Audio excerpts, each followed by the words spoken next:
Dear viewers, welcome to episode 6 on Transfer of Property Act 1882. In this episode, we are going to see what is lease pendants, what is fraudulent transfer, and Benami Transactions Act and the part performance, section 53A.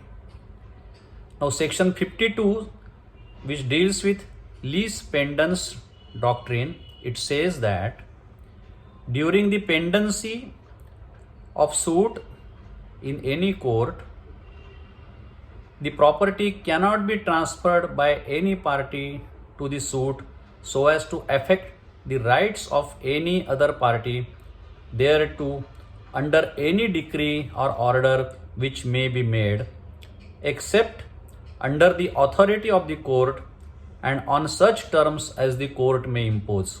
So in short, if there is a case pending in a valid court, the party cannot transfer that property to anybody else unless the court permits and also on the conditions put by the court. Such pendency of the suit is deemed to commence from the date of the presentation of the plaint in a competent court and continue till the suit or proceedings has been disposed of by a final decree or order and complete satisfaction or discharge of such decree has been obtained or become unobtainable by expiry of period of limitation. That means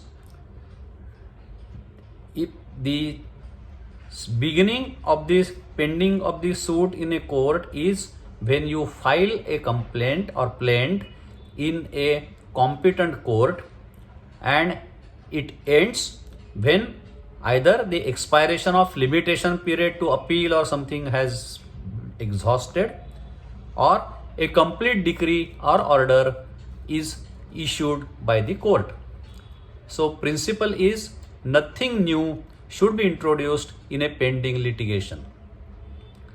Let's see example. Person A mortgaged his property to B.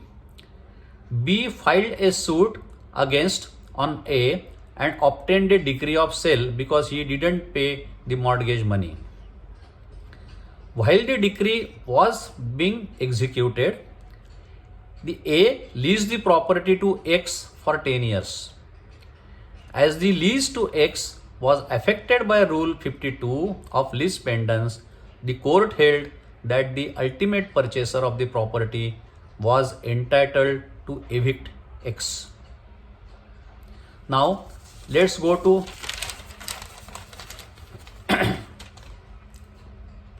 section 53, which is a fraudulent transfer. Now, there are two rules. First rule, if any immovable property is transferred to defeat or delay the creditors of the transferor, the transfer is voidable at the option of such creditor. And second, if the same is made without consideration with intent to defraud a subsequent transferee, it is voidable at the option of such transferee. The creditors in such cases may institute a suit to avoid transfer under section 53 as per the Civil Procedure Code, CPC. Now let's see in short what is a Benami transactions. This forms a best example of ostensible ownership. A fraudulent transfer is different and must be distinguished from Benami transaction. For example, A buys property in the name of B. Word Benami or is a Persian language, it means without a name.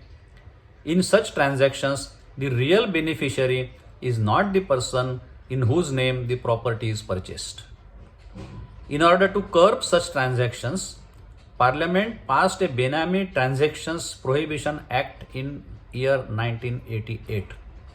Under this act, the Benami transaction is one in which the property of any kind is transferred to one person for consideration paid by another person.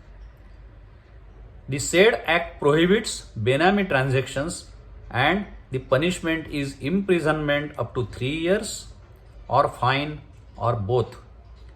The act also prohibits any suit, claim or action in such cases by a person claiming to be the real owner of such property.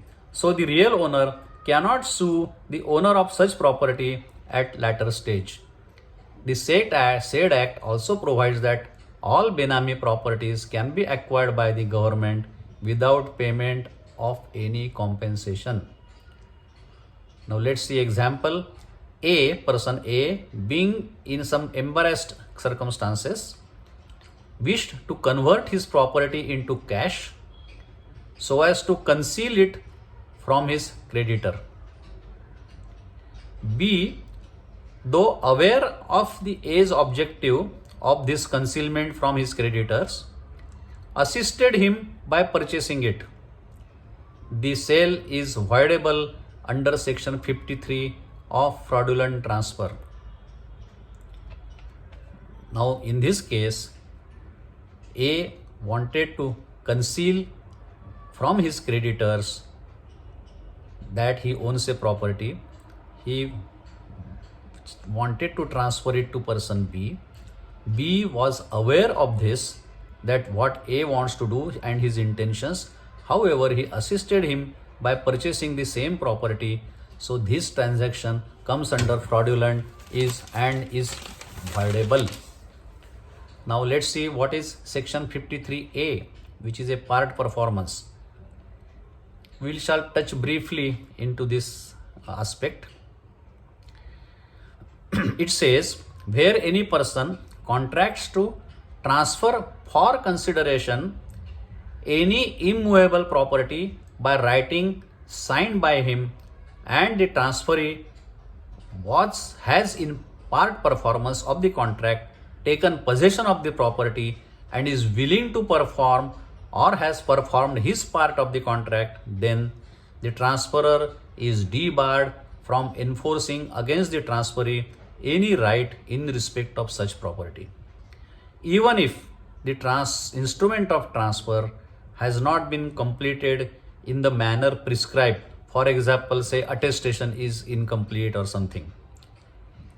The principle is, basis of this doctrine is, he who seeks equity must do equity, and equity treats that as done which ought to have been done, and equity looks to the intent rather than in the form to which it is done. It means that A makes a contract to sell a immovable property to B. B pays part of the consideration amount and is in possession of the property, and he is willing to perform his contract. Then A is debarred from enforcing anything against this transferee. A must sell this to B.